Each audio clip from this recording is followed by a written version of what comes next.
ma jeclaan lahayd inaad noqoto xirfadle si fudud uga shaqo geli kara xafiis walba oo shaqo ka banaanaato? fadlan videogani daawo. caqabada ugu weyn ee dhalinyaro fara badan haysato ayaa ah in aqoontooda kombiyuutarka oo aad u liidata awgeed inaysan qaban karin shaqooyinka looga baahan yahay xafiisyada iyo shirkadaha iyo hay-adaha ka bannaan.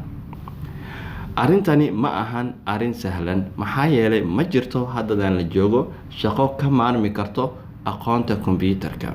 haddii aad ahaan lahayd daktar ama xoghaye ama wax kaleba, waa muhiim inaad aqoon durugsan u leedahay maadada kombiyuutarka.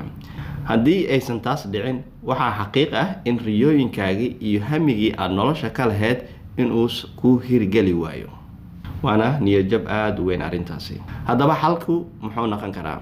xalku waa in aad si aan ka leexleexad lahaynin maadada kombiyuutarka si professional ah ugu barato.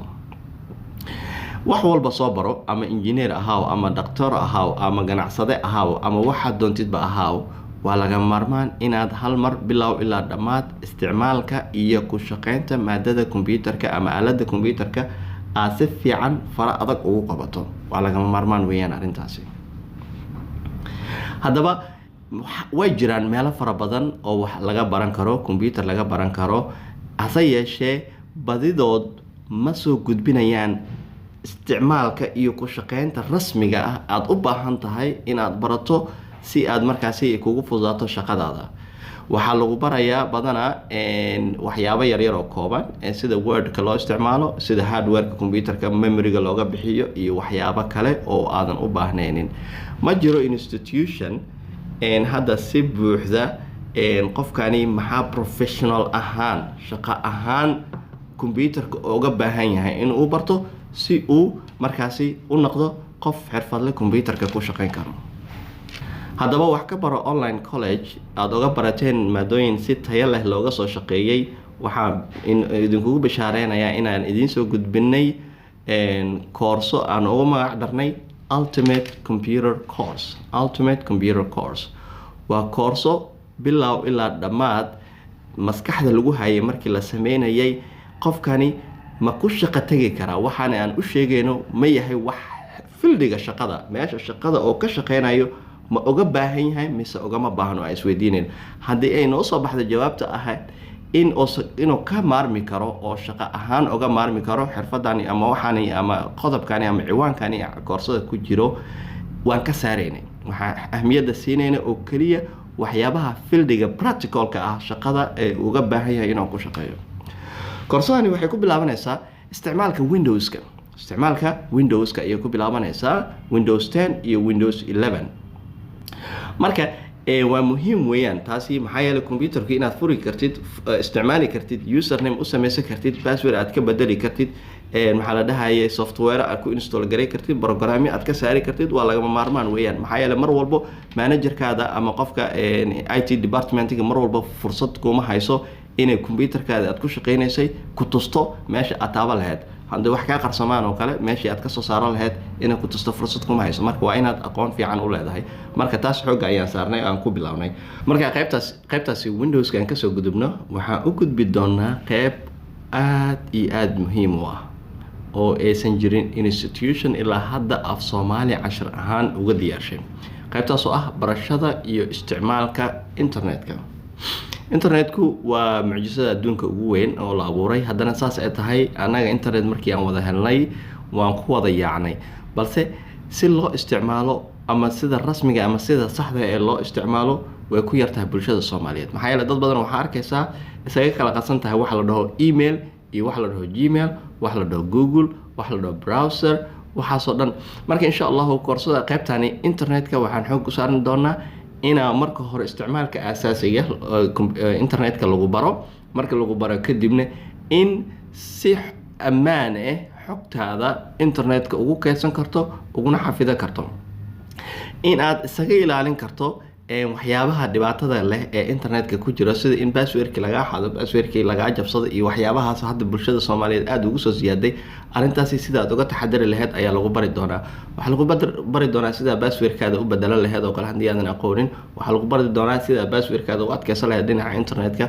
Waxa lagu bari doonaa noloshaada sida uu internetka kugu fududayn lahayd. Tusaale ahaan oo kale xafiis baa leedahay ama shaqo ayaa haysataa, document ayaa haysataa, documentiga waa edit gareyn la adahay oo kale PDF waxaad u baahan tahay inaad edit gareysatid si fudud inaad online-ka aad kugu suurta gasho inaad u bedelatid, inaad software-ada aad u baahan tahay internetka si fudud uga raadsato, inaad macluumaadka u baahan tahay oo kale si fudud uga raadsan karto, buugaag haddaad u baahan tahay, haddaad videoyaal u baahan tahay, haddaad casharro u baahan tahay, sida fudud aad u raadsan lahayd. Marka qaybtani aad bay muhiim u tahay. Mana jiro ilaa hadda institution si rasmi ah casharrada af Soomaali ugu soo gudbiyay oo aan ka ahayn institution kan wax ka bara college. Marka ka faa'iideysi waxaan qaybtaasi insha Allah waxaan ku xijinay word processing ama diyaarinta dokumentiyadu waa lagama maarmaan weeyaan. Shirkaduhu waxay u baahan yihiin qof si qurux badan dokumentiyadooda ugu diyaarin karo una qurxin karo. Qurxinta ulama jeedo inaad maanta dhan naashnaashid. Qurxinta waxa ula jeedaa si professional ah oo companiyo iyo hay'ado loogu gudbi karo dokumentiga, sida in hal mar dokumentiga aad diyaarisay oo kale qaab email ahaan loo diri karo. waxyaabo fara badan oo aanan lagu barin institutionada hadda bixiyo kombiyuutarada bixiyo aysan ka hadlin ayaan insha Allah word processing ka idinku bari doonaa haddii Ilaahay ka raali noqdo. Marka word processing ka gudubna waxa u gudbi doonaa Excel ayaa u gudbi doonaa. Excel-ka oo ka caawin doono xisaab dejinta iyo maareynta. Ayadana waxaan xil iska saarnay in aan si practical ah inay barno xisaab dejinta iyo ku shaqeynta iyo ururinta xogta company uu leeyahay iyo presentation-keeda. Marka waxyaabo tricks iyo farsamooyin fara badan oo aan marnaba lagu soo gudbinin af Soomaali ayaan idinku soo gudbi doonaa. Marka halkaas kaga gudubno waxa u gudbaynaa PowerPoint presentation. Presentationku waa shay aad iyo aad muhiim ah weeyaan. Maxaa yeelay company-yadu mashaariic ayay iibiyaan, waxay dad ayay presentation u sameeyaan, shirkado hay'ado ayay presentation u sameeyaan.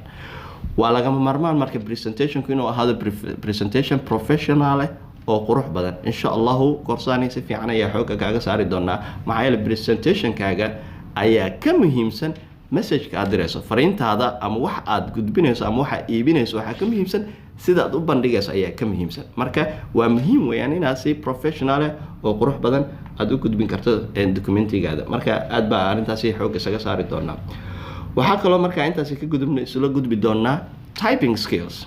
typing-ka oo aad iyo aad muhiim u ah. maxaa yeelay markaad computer aad ku shaqeynaysid waxaad u baahan tahay inaad wax qortid Soomaa. marka dadku badana labadan far ayay ku qoraan, markay document qorayaan labadan far ayay ku qoraan.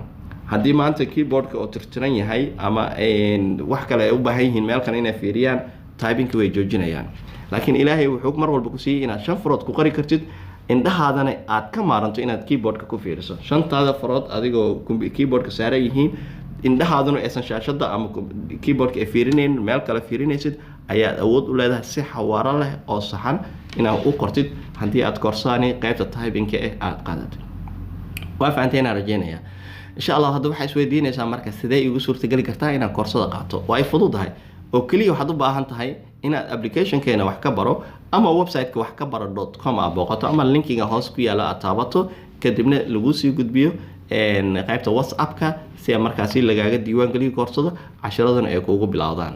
su'aalo fara badan ayaa isweydiinaysaa qaabkee loo qaadanayaa iyo maxaa la dhahayay muddada ay soconayso iyo waxyaabahaas oo dhan insha Allah website-ka gudihiisa ayaad ka heli doontaa. waxaan rajaynayaa inaad isku arki doonno koorsada iyo gudaheeda. wassalaamu calaykum waraxmatullaahi wabarakaatuh.